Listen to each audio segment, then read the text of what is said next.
네, 어제 브라질 해와라 환율이 204원을 기록했습니다. 빠르면 오늘 중으로 200원 선도 붕괴되지 않을까 하는 우려의 목소리도 나오고 있는데요. 10년 전에 국내 증권사가 브라질 국채를 처음 판매할 때만 하더라도 이 해와라 환율이 700원 내외였던 점을 감안하면 환차손만 무려 70% 넘게 일어난 것으로 보입니다. 이에 화가 난 브라질 국채 투자자들이 집단 소송까지 불사하겠다라는 움직임이 나타나고 있는데요. 그래서 오늘은 이 문제에 대해서 긴급한 진단 들어보도록 하겠습니다. 한국경제신문의 한상춘 논설위원 자리해 주셨습니다. 안녕하십니까? 네, 안녕하십니까? 네, 위원님 먼저 본격적인 주제에 들어가기에 앞서서 미국 증시 상황부터 보면 어제도 진단을 해주셨지만 뉴욕 증시가 트럼프 대통령이 코로나19 확진을 받았음에도 불구하고 이 리스크를 좀 극복하는 모습이었죠. 네, 어제도 이게 트럼프의 코로나 리스크 이 문제에 대해서 여러 가지 변동성 확대 대비해라 뭐 이런 쪽의 얘기들도 많습니다는 네. 이런 부분에 대해서는 좀 이렇게 지켜보는 것도 좋은 자세다. 그렇게 영향이 크지는 않을 것이다. 이렇게 말씀을 드린 적이 있는데요. 앞서 이렇게 우리 캐스터분이라든가 서상영 팀장과 겹치지 않는 선에서 새로운 내용에 짚지 못했던 요인을 같이 겹쳐서 좀 말씀드리도록 하겠습니다. 일단은 오늘 빠르면 오늘 중에 회복 가능성, 복귀 가능성 얘기하죠. 그렇죠. 그래서 이미 시간도 나왔습니다는 우리 시간으로 1시간이니까 7시 반 정도 되네요. 네. 그래서 네, 이것이 또 다른 논란이 되는 것 같습니다. 아무리 대통령이라 하더라도 또 국가의 업무가 비상 업무라 하더라도 보건 준칙은 동일한 거거든요. 네. 우리가 자가 격리라든가 뭔가 해서 이주한 국민들한테 이렇게 협조를 부탁하면서 본인 자신은 이렇게 나오는 문제에 대해서 또 다른 문제가 되는 것 같습니다. 그래서 미국의 워싱턴 정가를 중심으로 해서 바이든의 자세가 더 부각되는 것 같습니다. 오늘도 이제 서 팀장께서 바이든의 당선 가능성이 높아지면서 상원조차도 민주당이 다수당이 될 거다. 지금 하원은 민주당이지 않습니까? 그렇죠. 그러면 대통령 바이든, 상원 민주당, 하원 민주당 이렇게 되는 거죠. 그러면 이제 전체적으로 권력을 장악할 것이다 하는 이런 쪽에 나온 시각이 바로 이 문제입니다. 트럼프 대통령의 이렇게 코로나 문제에 대해서 우리도 증시라든가 이런 측면에 코로나19에 감염된 그 자체는 사실 개인의 입장에서는 굉장히 불행한 얘기거든요. 네. 그래서 이것을 그 이상 그 이하로 해석을 좀 하지 말라 하는 이런 말씀도 이렇게 듣고 이렇게 했습니다는 역시 바이든이 이런 대선에서 경쟁 상대인데도 불구하고 지극히 이 문제에 대해서는 전혀 대선에 이용하지 않았습니다. 역시 바이든의 그동안 가지고 있었던 어떤 고답적주의, 신사적 이런 문제, 네. 이런 문제에서 미국의 위상을 지키지 않았느냐. 그러면 트럼프가 사실 지난 동안 가장 미국 국민들의 이렇게 자존심을 손상시켰다는 얘기가 많거든요. 그런 측면에서 바이든의 이렇게 부상과 함께 상원, 대통령, 그 다음에 하원 이렇게 되는 게 아니냐. 그러면 이제 바이든이 이렇게 앞서갈 때는 지금 트럼프 대통령이 불과 한 달도 못 남은 사이에 자, 대선 결과에 대해서 그것이 코로나 사태에서 특수하게 우편 투표 뭐 이런 이렇게 변수가 있긴 하지만 대선 결과를 불복종하겠다. 당신이 뭔데 대선 결과에 대해서 불복종하느냐. 미국의 민주주의의 역사가 자랑하는데 하는 그런 측면에서 압승을 할 때에는 결과적으로 보면 대선 결과 불복종의 리스크가 없어진다는 얘기입니다. 네. 그러다 보니까 미국 증시가 오히려 거꾸로 올라가는 상황이 발생했다. 이렇게 보시면 되겠습니다. 또 한 가지는 역학관계, 아까 경기부양책 관련해서 역학관계가 변하고 있다 하는 얘기는 왜 그러냐 하면 자, 과거에는 의견이 절충하는 사회일 텐데 이번 같은 경우에는 여론조사 결과에서 민주당이 이렇게 우위에 점하다 보니까 자, 타협을 전제로 자, 그동안 민주당이 사실 집권당인 공화당보다도 경기부양책 규모가 월등히 높았지 않습니까? 2조 4천 한때는 3조가 넘지 않았습니까? 근데 역학관계가 변했다는 것은 그동안은 합의를 위한 절충관계에서 서로 경쟁했는데 네. 지금은 미국의 펠로시, 하원의 펠로시 의장이 타협을 전제로 해서 니네들 들어와라 하는 입장이죠. 그러면 이제 경기부양책에 대한 얘기가 한결 가능성이 높아진 거죠. 그러면 공화당의 선택 문제만 남았다는 얘기입니다. 근데 지금 주권 집권당은 누굽니까? 공화당이지 않습니까? 경기 부양책을 내놓은 주체는 이렇게 공화당이거든요. 트럼프 행정부이기 때문에 그런 각도에서 역학관계가 변했다는 것이 바로 타협을 전제로 해서 이제는 그 민주당이 타협을 전제로 해서 이렇게 나오기 때문에 이렇게 경기 부양책에 대한 합의의 기대가 높아지면서 주가를 끌어올렸다 이렇게 보됐습니다.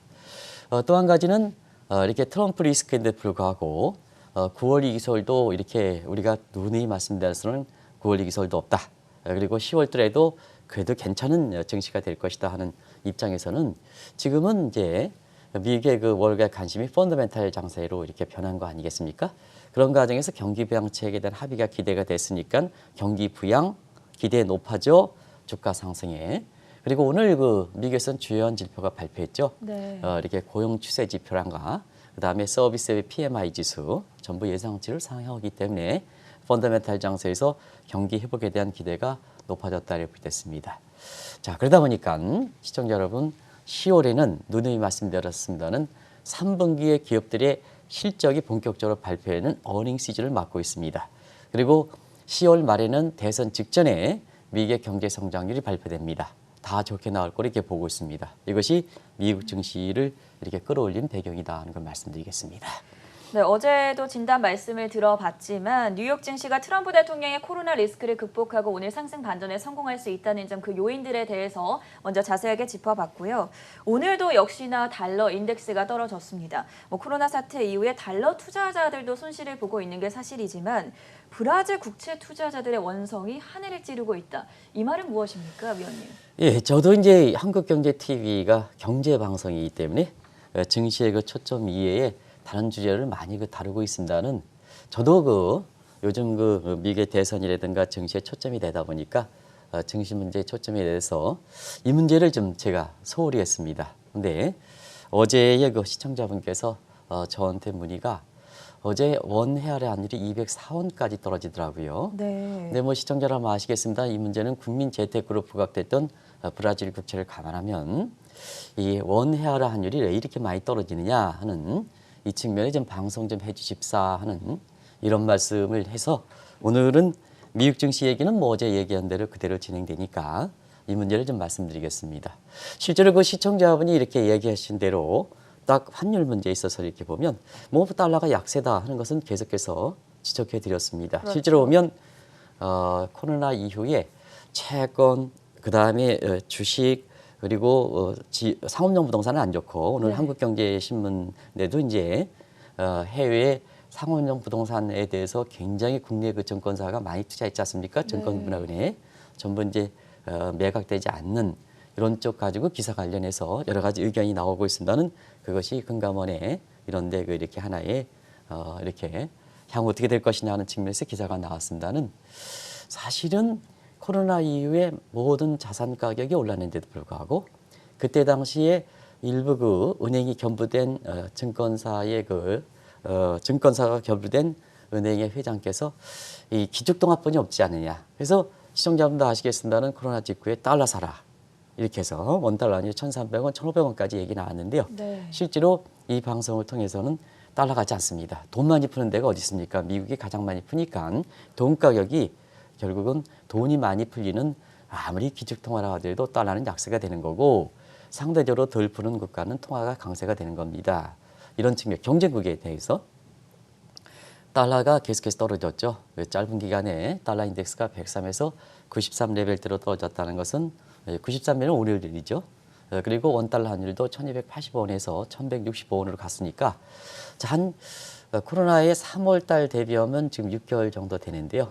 원달러 환율이 달러당 120원이 떨어졌습니다. 네. 떨어졌습니다. 그게 이제 지금의 달러 투자다 하는데요. 한 가지 말씀드리면 지금은 그 코로나 이후에 달러 약세가 모든 통화에 되는 건 아니고요. 선진국의 유로화라든가 이런 엔화에 대비해서 약세를 보이고 그다음에 신흥국 통화에 대해서는 다음 자막 보시겠습니다. 신흥국 통화에 대해서는 자 신흥국별로 차별화 문제가 되는다는 얘기입니다. 그래서 달러가 중국의 위안화와 원화에 대해서는 약세.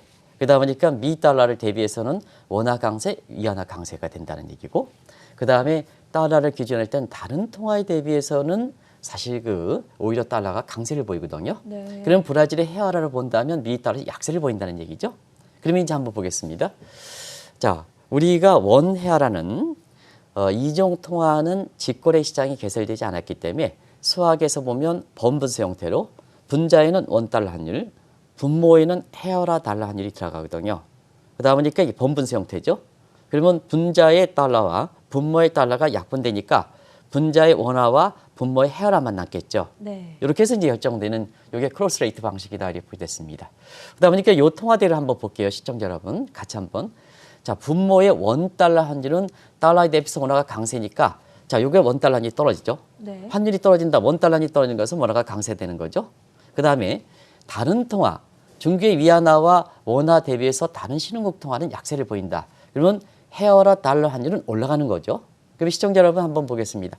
분자는 떨어지고 원달러는 떨어지고 분모는 올라가니까 분수값은 아주 떨어지는 거죠. 그게 분수값이 원헤아라다 이렇게 보게 됐습니다.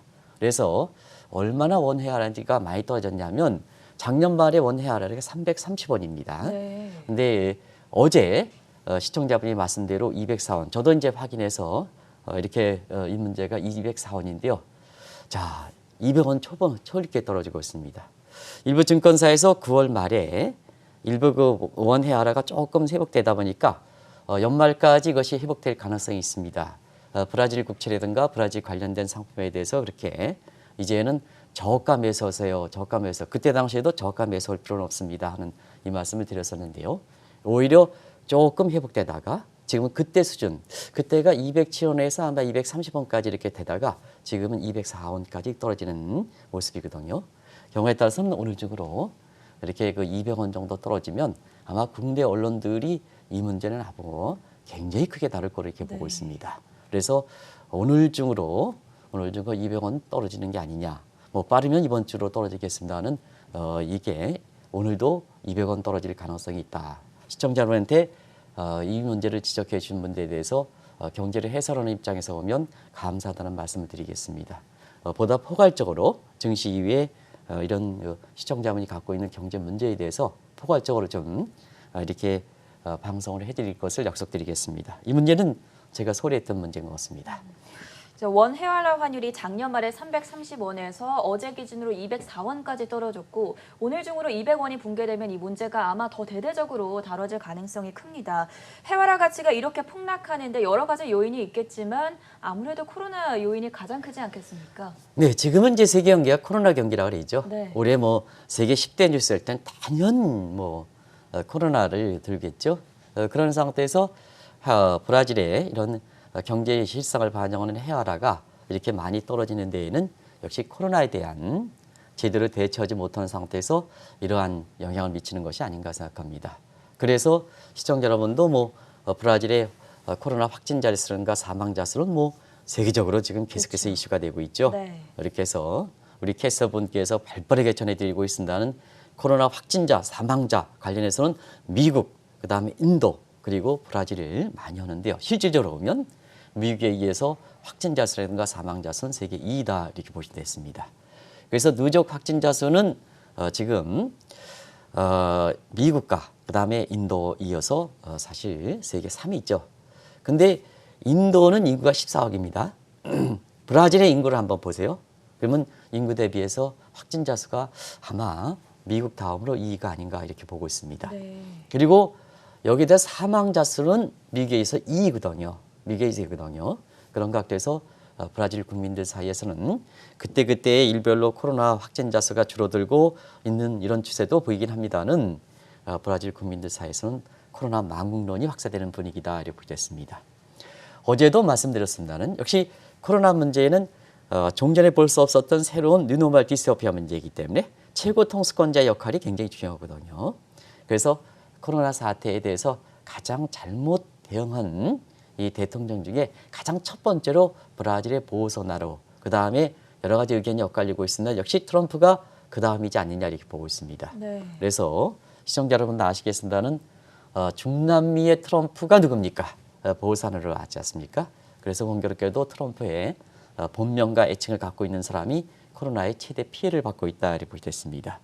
역시 코로나에 대해서 초기 인식이 잘못된 게 아닌가 생각합니다.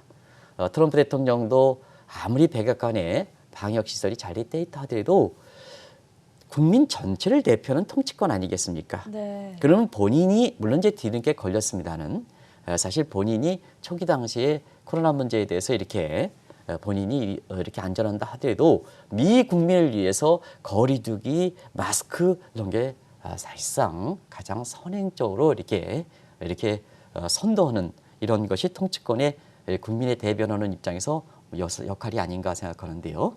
결과적으로 보면 이번에 코로나 문제에 대해서 감염됐던 것도 미국에서 보면 이렇게 여러 가지 시각이 나오는 것도 제가 그거에 대해서 뭐 이렇게 안 좋은 얘기가 나오는 것을 아침부터 말씀드리지는 않겠습니다. 그래서 자기 행위는 자기가 결과적으로 이렇게 저거 한 게 아니냐 하는 이런 시각도 나오고 있습니다. 근데 여기에 보다도 더 국민들의 원성을 잘했던 것이 코로나 확진자와 시장에 방문하는 기간 중에 인증 사진을 찍어서 세계적으로 화두가 됐던 브라질의 보솔소나로다. 결과적으로 보면 코로나 문제에서 극복하면 보솔소나로가 영웅이 될지 모르지만 코로나 문제에서 국민 전체가 이렇게 망국론이 되면 이 보솔소나로 최고 통수권자가 가장 국민으로부터 원성을 받게 된다. 네. 그래서 지금은 트럼프 보솔소나로가 이렇게 전임 호세프 대통령에서 탄핵에 몰리는 것도 이런 분위기지 아니냐 생각하고요. 어제도 말씀드렸습니다는 브라질은 그 경제가 어려울 때 꼭 룰라 대통령의 주요 거리에서 사진이 등장하거든요. 네. 최근에 그 룰라 대통령의 사진이 다시 등장하는 것도 바로 코로나 문제에서 브라질 국민들의 어떤 불만을 집권층의 최고 통수권자에 보내는 하나의 그 신호가 아닌가 하는 생각이 듭니다. 코로나 사태가 장기화될 경우에 결국에는 경제에 미칠 악영향도 저희가 고려를 해봐야 할 텐데요. 코로나의 최대 피해국으로 꼽히는 브라질의 경우 경제 현재 상황은 어떻습니까? 브라질 같은 경우에는 코로나 문제 직격탄이죠. 네. 왜 그러면 브라질 경제를 지탱하는 4가지 주요 수출품이 있습니다. 시청자 여러분, 그게 원유, 그렇죠. 그다음에 철강서, 그리고 커피가 네. 있거든요. 그리고 또 한 가지는 사실 석탄이 있습니다. 석탄이. 근데 이 문제에 있어서 보면 자, 국제 원재료 가격 지금 그렇게 많이 농산물 재고는 다 올라가지 않죠. 왜냐하면 세계 교육의 위축 문제 때문에 원재 가격이 오늘 뭐 노르웨이에서 유전 파탄 문제가 있긴 합니다는 사실 전반적으로 보면 국제 유가를 비롯해서 이런 철광석이라든가 한데요. 한 가지 커피는 작황이 굉장히 좋습니다. 굉장히 북반구 지역은 장마철 45일 지내서 저희들이 지금 고구마를 캘 때인데요. 네. 장마 45일간 햇빛을 못 받다 보니까 고구마가 알이 안 됐더라고요. 고추 같은 것도 탄저병이 돼서 그냥 싹 갈아엎고 이렇게 김장김치를 김장 배추를 심었는데요. 7월 말에 8월 초에 이렇게 심었는데요. 북반구 지역은 됐지만 남반구 지역은 지금 아주 이렇게 농산물 작황상에 대해서 기상 여건이 괜찮은 것 같습니다. 그래서 커피는 작황이 좋은 관계로 해서 이 코로나 사태로 인해서 전반적으로 커피 수요가 줄어들면서 이 커피 가격이 원두 가격이 안 좋은 것 같습니다. 원두 가격이 상당히 좀 안 좋은 것 같습니다. 그러다 보니까 브라질 경제는 안 좋은 상태거든요. 근데 어떤 분이 이런 의문을 들으실 것입니다. 중국 경제가 코로나 사태 이후에 1분기에 마이너스 6.8에서 플러스 3.2% 수입장 반등했지 않았느냐. 그렇죠. 그러면 같은 브릭스 국가 입장에서는 브라질은 중국 경기 반등에 따라서 철광석이라든가 석탄 같은 것 이런 것은 좀 혜택을 받지 않겠냐 하는데요. 바로 최고 통수권자인 보너스가 외교 실패하는 문제가 있습니다. 네. 이 트럼프에 착 달라붙다가 다시 트럼프가 버리다 보니까 중국으로 다시 갔거든요. 그러다 보니까 뭐냐. 미국의 트럼프로부터도 이렇게 사실 외면받고 네. 중국으로부터도 외면받고 그러다 보니까 중국 경기에 이렇게 반등에 성공한다 하더라도 철광석이라든가 석탄 같은 과거에 중국 경제 회복되면 브라질로 덩달아 이렇게 경기 회복됐던 그 국면에서 사실 딴 움직임을 보이고 있거든요. 이 최고 통수권자 역할이 그래서 중요하다고 보겠습니다. 그래서 브라질 경제 다음 자막에 나오겠습니다는 브라질 경제가 1, 4분기에 마이너스 0.3%입니다. 근데 2, 4분기에는 마이너스 11.4%까지 이 신흥국 경제입니다. 네. 마이너스 11.4%까지 떨어졌습니다. 그러면 올해 IMF의 그 전망 보면 6월 전망이 있고 그다음에 10월 전망이 이제 조만간 13일 날 나옵니다는 6월 전망에 올해 브라질 경제가 마이너스 9.1%까지 이렇게 그게 신흥국 경제도 마이너스 9.1%까지 곤두박질할 것으로 전망이 나오고 있는 상태거든요. 이런 상태에서 브라질이 최근에 이렇게 수출이라든가 지금은 수출은 다시 둔화되고 있습니다는 내수 관련된 지표가 좋아서 자 우리가 브라질의 원 헤아라 환율이 9월 그 중순경에 207원 떨어질 때 일부 증권사가 조금 회복되는 것에 대해서 경제 지표가 살아나지 않느냐, 내수 관련된 지표가 살아나지 않느냐 하는 측면에서 연말까지 원 헤아라 환율이 올라갈 겠다. 경우에 따라서는 브라질 국채를 저가 매수해라 하는 이런 쪽의 얘기도 있었습니다는 사실상 지속 가능한 문제에 있어서는 어제 우리나라도 사실 재정 주칙 가지고 오늘 모든 신문의 사설에서 재정 지축과 같은 이와 같은 퍼주기에 이런 상황에서 무슨 놈의 재정 정책이 필요한 것이냐 하는 입장에서 거의 모든 신문이 사설을 붙이고 있습니다. 마찬가지로 자 내수 부양하는 상태에서 여윳돈이 없는 상태거든요. 브라질은. 네. 이런 상태에서 여윳돈이 없는 상태에서 원재적 가격 같은 재정 수입에 증가하는 데 가격이 받쳐지지 않은 상태에서 자 일종의 보호선언과 만행으로 내수 분기 헐기다 보니까 결국 적자 국채 발행해서 이렇게 올해 재정 적자 같은 경우는 이렇게 아주 심각하게 되는 거죠. 이렇게 되는 상태에서 국가의 망국론이 이렇게 제기되는 상태다 이렇게 보겠습니다. 방금 재정 적자 문제를 언급해 주셨는데요. 브라질의 지방선거가 다음 달로 연기가 됐습니다. 이 문제가 아무래도 브라질의 재정 수지를 더 악화할 가능성이 높다고 하는데 이 부분도 살펴볼까요? 이 9월 중순에 원 헤아라 환율이 올라갈 것이다. 207원에서 230원대여서 올라갈 것이다. 이런 측면이 얘기하는 시각에 있어서는 이 지방선거 문제를 감안했는가 하는 측면에서 한번 문의해 보드리겠습니다. 당시서부터도 지방선거, 재정적자 얘기를 왜 나왔냐면요. 정책 파퓰리스트가 브라질의 지방선거에는 아주 정책 파퓰리스트가 판치는 후보들이 나왔습니다. 네. 그러다 보니까 뭐냐. 10월에 원래 지방선거를 치러야 되겠습니다는 정책 파퓰리스트가 아주 판치는 관계로 해서 11월 15일로 연기된 상태거든요. 그런 상태에서 여든 야든 관계가 없습니다. 이 지방선거에 나오는 후보가 전부 정치가 아니라 정치꾼들입니다. 국민 생각하지 않고 자기 자신이 다음 세대 생각하지 않고 다음 선거 하는 이 정치꾼들이다 보니까 포퓰리즘 선거죠. 포퓰리즘. 모두가 퍼주겠다는 거죠. 네. 근데 퍼주겠다는데 퍼질 돈이 있습니까? 이런 상태에서 사실 선거를 연기한다는 건 굉장히 그렇게 쉽지 않은 결정이거든요. 그런 상태에서 사실 지방선거로 문제인데요. 이게 왜 이렇게 중남미에서는 이 정치 스테이트맨이 아니라 폴리티션, 정치꾼이 판치느냐. 역시 중남미에서 이렇게 보면 트럼프가 중남미를 버리게 되면서 사회주가로 다시 되면서 핑크타이드 물결, 좌파 물결이 다시 되는 상태거든요. 네. 반드시 그런 건 아닙니다는 좌파 물결들이 일종의 복지라든가 이런 측면에서 다 그런 건 아닙니다. 여러 가지 또 시각을 붙이지 마시기 바랍니다.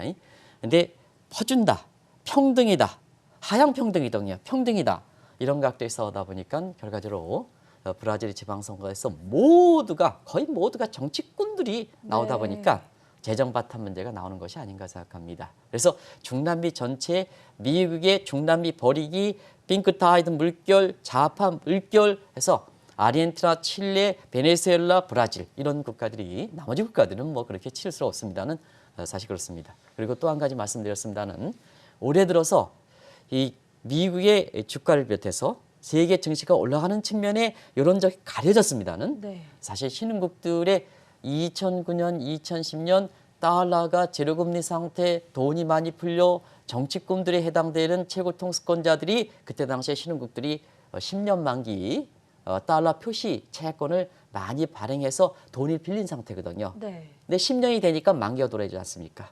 우리나라의 브라질 국채도 제일 먼저 국내 증권사가 판 게 2010년, 2011년이거든요. 10년이 됐네요. 벌써. 그렇죠. 벌써 10년이 됐죠. 네. 10년이 돼서 헤아라 환율이 이게 떨어지는 게 문제라는 얘기입니다. 네. 그동안은 이제 만기 때까지 좀 지켜보자 이랬는데 브라질 국채가 올해 연말부터 이제 만기가 들어오고 그 맥을 같이 하지 않습니까? 네. 그래서 올해 들어서 신흥국의 이렇게 달러 표시 국채가 금융위 직후에 발행했던 이런 국채들이 만기에 집중적으로 돌아오는 것이 결국은 사실 경제 여건이 좋을 때는 이걸 버텨나가겠습니다는 코로나에 대해서 직격탄을 받는 입장에서 달러 그 표시 국채까지 이렇게 만기가 돌아다 보니까 이 정도에 휩싸이는 것이 바로 브라질 국채 문제다. 이런 브라질 국채뿐만 아니라 멕시코 국채, 터키 국채, 일부 증권사에서 여기까지 팔았는데요. 이게 다 문제가 되는 상황이다 하는 걸 말씀드리겠습니다. 포퓰리즘 선거가 브라질 지방선거에서 대세로 자리 잡으면서 재정 적자에 대한 위험성이 커졌고 여기에 작년 하반기부터 이제 달러 부채 만기가 도래하면서 더 우려감이 커졌는데 여기에 하나 걱정거리가 또 있습니다. 사실상 테크니컬 디폴트에 들어간 아르헨티나 사태가 브라질에 전염될 가능성에 대해서는 어떻게 보십니까? 이 문제에 대해서 이제 네. 이달 들어서 사실 이 문제가 다시 이렇게 거론되기 시작하는데요. 왜 그럴까 하는 측면에서는 아르헨티나 국채 문제가 만기가 돌아오면서 이미 지난 6월서부터 사실 이걸 갚지 못하는 디폴트 사항이 지속되고 있죠. 그쵸. 그래서 완전히 이렇게 디폴트가 된 게 아니라 그때마다 이 아르헨티나가 되면 중남미 전체 문제고 세계 경제 문제니까 IMF라든가 이런 데서는 긴급 유동성을 지원해서 이걸 연명하는 상태거든요. 네. 그래서 완전히 된 것은 이제 테크니컬 디폴트라 그러진 않고요. 바로 디폴트에 해당하는 콰이사이 디폴트에 해당하는 데가 테크니컬 디폴트 상태다 이렇게 됐습니다. 이거가 지금 계속해서 협상을 되고 있죠. 원래 6월 말이 안 되다 보니까 8월 말이 되고 8월 말이 안 되다 보니까 지금 이 협상을 계속하는 이런 상태인데요. 결과적으로 보면 지금의 상황에서 보면 이 코로나 문제에 대해서 아르헨티나가 사실 지금 같은 대응 자세에서 이렇게 벗어나지 못할 때는 IMF에서 또 경우에 따라서는 미국에서 이 문제에 대해서 사실 계속해서 들고 갈 것이냐 하는 측면에서는 사실 부정적으로 시각을 보는 시각들이 많습니다. 그래서 아르헨티나가 시간이 문제지 모라토리움을 선언하지 않겠느냐. 시청자 여러분 아시겠지만 이 모라토리움 용어는 1998년 러시아의 모라토리움 사건을 보시면 되겠습니다. 네. 시간 관계상 모라토리움이 뭔지는 시청자분이 더 잘 아시기 때문에 생략하도록 하겠습니다. 그러면 채무 조정이 이제 이렇게 불가피하거든요. 그래서 올해 2월 달에도 그런 말씀을 드렸습니다는 공적 채무는 파리클럽, 그다음 3억 명 이렇게 민간 채무는 런던 클럽에 가서 채무 조정하거든요. 제3자가 그런 형태가 될 것이다 이렇게 보여졌습니다. 그러다 보니까 자연스럽게 브라질 입장에서도 아르헨티나의 이런 상황이 브라질로 전염되지 않겠느냐. 그러면 차단할 수 있는 장치가 있겠느냐 하는 측면에서는 일단은 보울소나로의 국가 통치력이 굉장히 약화됐다. 차단 능력이 떨어졌다 하는 상태에서 유일하게 지금 버팀목이 외환보유고 된대요. 외환보유고 지금 발표되는 외환보유고는 많습니다. 근데 브라질의 외환보유고는 1997년 한국의 외환보유고 상황을 연기시키면 되겠습니다. 그러면 1996년 지시전 한국의 외환보유고가 문제가 됐을 때 김영삼 대통령께서는 300억 달러를 갖고 있다 하는데요. 실제로 지금 당장 필요한 게 중요하거든요. 네. 300억 갖고 있지만 이쪽 저쪽 다 투자하니까 가용 외환보유고가 그때 기억으로는 36억 달러뿐이 없었습니다. 그러다 보면 쑥 빠지면 못 당하는 거죠. 네. 그런 상태에서 브라질의 외환보유고도 외형상으로는 이렇게 차단할 수 있을 만큼의 규모를 갖고 있습니다는 지금 실제로 가동할 수 있느냐? 지금 가동할 수 있느냐 하는 외환보유고에서는 상당히 이렇게 가용력이 떨어지는 상태거든요. 그런 점을 좀 참조하실 필요가 있다는 걸 말씀드리겠습니다. 어느 국가든 경제가 어려울수록 외교 관계를 잘 헤쳐나가야 할 텐데요. 앞서서도 말씀을 해주셨지만 이 브라질의 보우소나루 대통령의 유일한 버팀목이었던 트럼프 대통령마저 이제 브라질을 버리고 있다. 이 말씀은 어떻게 해석해 보면 좋겠습니까? 우리가 이제 트럼프 대통령이 네. 사실 이렇게 2017년 당선돼서 이렇게 보면 결국 지난 지금 3년 동안 이렇게 보면 중국과 미국과의 경제 마찰이지 않습니까? 그리고 결국 편가르기 하지 않습니까? 편가르기 상태에서 이 중남미과들이 대부분 좌파 성향을 갖고 있기 때문에 트럼프 입장에서는 중남미 버리기에 트럼프 정부 출범 초기서부터 이렇게 된 상태죠. 그런데 브라질도 호세프 대통령, 지우마 호세프 대통령까지만 하더라도 중국에 갔거든요. 네. 같이 브릭스 국가로 이렇게 들어갔던 거고, 그다음에 중국이 했던 AI 뱅크라든가 브릭스 은행이라든가 이런 측면에서 사실 중국과 함께 가장 협조적인 입장을 보였던 것이 바로 브라질이라 보이겠습니다. 그런데 호세프 대통령이 탄핵돼서 나오고 난 이후에 이 보온스러운 정부가 들어와서 결국은 외채 문제 이런 것들에서 국제금융시장의 접근도가 중요하다 보니까 보울소나로가 트럼프에 착 달라붙었던 거거든요. 네. 그런 상태에서 자 트럼프 입장에서는 이것을 사실 그래서 중남미의 트럼프라는 판을 거기서 붙였던 거거든요. 그렇죠. 근데 사실 중남미 전체적으로 대외 정책에 가는 입장에서는 브라질만 유일하게 사실 트럼프가 미국의 입장에서 끌고 갈 수 있는 입장은 아니거든요. 그런 측면에서 자 올해 들어서는 바로 또 이 보소나루가 기조를 지켰으면 일관성 기조를 지켰는데 바로 중국으로 갔었거든요. 근데 중국으로 가는 상태에서 미국마저도 됐다. 미국마저도 소외가 됐다 이렇게 됐습니다. 그런 상태에서 올해 나오는 이런 그 내용을 보면 전부 오히려 트럼프와 미국과의 관계가 더 소원해지고 있습니다. 그래서 대표적으로 지금 코로나 사태 이후에 경제협력 네트워크라고 NPT라고 있죠. 이 구상에서 브라질이 배제가 됐습니다. 네. 이건 뭐 미국 입장에서 보면 경제협력 네트워크를 구성할 때 한국도 여기에 포함되느냐 안 되느냐 논란이 있습니다는 우리도 중국 쪽으로 이렇게 갔기 때문에 브라질도 배제당하는 모습이거든요. 그래서 국제금융시장의 접근도가 많이 떨어졌거든요. 국제금융시장 접근도가 떨어지다 보니까 헤어라 공매도 환투기가 났던 겁니다. 헤어라 같이 약세가 된다. 그러다 보니까 헤어라 대해서 약세가 되기 전에 미리 팔아놓고 공매도 쳐서 헤어라 가치가 떨어지면 대단히 돈 버는 그런 상태에서 자 헤어라가 지금 떨어짐에 따라서 국내 브라질 투자 같은 경우에는 환해지를 해놓지 않은 상태이기 때문에 사실 그 환차선이 눈덩이처럼 불어나고 있습니다는 오히려 헤어라의 추세적인 하락을 해서 공매도 때렸던 이런 국제 환투기 세력들은 대단히 지금 이득을 많이 벌고 있다. 네. 이렇게 보시면 되겠습니다. 가장 중요한 문제 마지막으로 짚어보도록 하겠습니다. 브라질 국채뿐만 아니라 국내 증권사가 팔았던 멕시코 국채, 터키 국채 등도 환차손이 커지고 있는데요. 이 부분도 짚어주시죠. 우리가 이제 브라질 국채를 눈의 이 방송에서 말씀드렸습니다는 브라질 국채를 우리가 매력은 충분히 있었죠. 왜냐하면 자 브라질 국채 처음 팔 때 금리가 7, 8% 정도에서 네. 아주 고금리죠. 그다음에 두 번째는 보통은 이중과세 방지 협정에서 이렇게 해서 어떤 특정 국가에서 조세가 내면 이렇게 돼서 이렇게 하는 협정이 되어 있습니다는 사실 브라질 국채의 매력이라는 것은 이자가 나오면 그거에 대해서 조세 감면하는 것이 브라질 국채의 매력이거든요. 그런 각도에서 브라질 국채를 투자할 때 그 부분 이자 부분이 높고 이자에 대해서 면세를 했다면 감면을 받았다면 그 혜택을 충분히 누려야죠. 브라질 국채가 나쁘다는 게 아닙니다. 네. 처음에 나왔을 땐 굉장히 좋았죠. 그러면 그걸 매력을 느끼려면 어떻게 되냐? 두 가지 문제. 하나는 이자는 띄어서 별도로 관리해야죠. 근데 그게 매력이니까 고이자의 그 부분에 대해서 이렇게 감면받았으니 그 혜택을 누리려면 띄어서 관리를 해줘야죠. 띄어서 관리했다면 만약에 지금 같은 이렇게 초기에 2010년, 2011년 판매했을 때 700원 대비해서 70% 환차손이 발생한다 하더라도 사실상 지금 상태에서 원금은 그렇게 크게 떨어진 상태는 아니다. 이렇게 보시면 되겠습니다. 근데 문제가 되는 것이 사실 그 브라질 국채의 높은 이자와 이자 부분에 대해서 조세 감면하는 그 매력을 부각시켰는데도 불구하고 헤어라 가치가 이렇게 떨어져서 환차손이 발생하니까 재투자했다는 얘기거든요. 재투자. 네. 재투자하니까 이게 헤어라가 올라가면 자 재투자한 부분이 올라가서 손실분을 한꺼번에 이렇게 만회할 수 있는 그런 쪽에 이렇게 있으면 헤어라 가치가 지속적으로 떨어질 때는 뭐냐 재투자했던 이자 부분도 환차손대 원금도 환차손대 하다 보니까 브라질 국채 매력이 없는 거죠.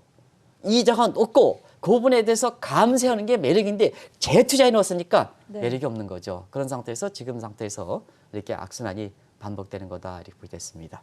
똑같은 각도에서 S증권사에서 많이 팔았던 그 이렇게 멕시코 국채라든가 N증권사에서 많이 팔았던 이렇게 터키 국채 이런 것도 똑같은 각도죠. 똑같은 각도. 그래서 어느 증권사에 관계없이 이렇게 그 매력을 상품의 매력을 강조했으면 그 매력을 증대시키는 쪽으로 그거를 유지하는 쪽으로 이렇게 했다면 결과적으로 보면 상당 부분 지금과 같은 사태를 방지할 수 있었지 않냐 생각합니다. 그리고 또 한 가지는 지금은 라이프 사이클이 굉장히 이렇게 짧습니다. 그러다 보니까 이렇게 만기가 긴 상품은 지금 코로나에서 하루아치가 어떻게 변질지 모르지 않습니까? 네. 근데 과거에 보면 장기 투자에14 이렇게 하면 특별한 혜택을 주지 않으면 지금처럼 라이프 사이클이 짧아질 때는 장기 투자하는 것이 반드시 이런 것은 아니다 하는 것을 꼭 좀 말씀드리도록 하겠습니다. 이런 문제는 아마 많은 부분이 시사점을 던져주는 것이 아닌가 생각합니다. 네, 어제 브라질 헤와라 환율이 204원을 기록했고 오늘 중으로 200원이 붕괴될 수 있다는 우려가 나오고 있습니다. 국내 증권사들이 금융위기 이후에 신흥국 투자를 강하게 권유를 했었고 또 지금 10년 만기가 쏙쏙 돌아오면서 환차손만 70%가 넘는 상황인데요. 시의적절하게 시청자의 의견을 반영해서 오늘 도움 말씀 들어봤고요. 지금까지 한국경제신문의 한상춘 논설위원과 함께했습니다. 고맙습니다. 네, 고맙습니다.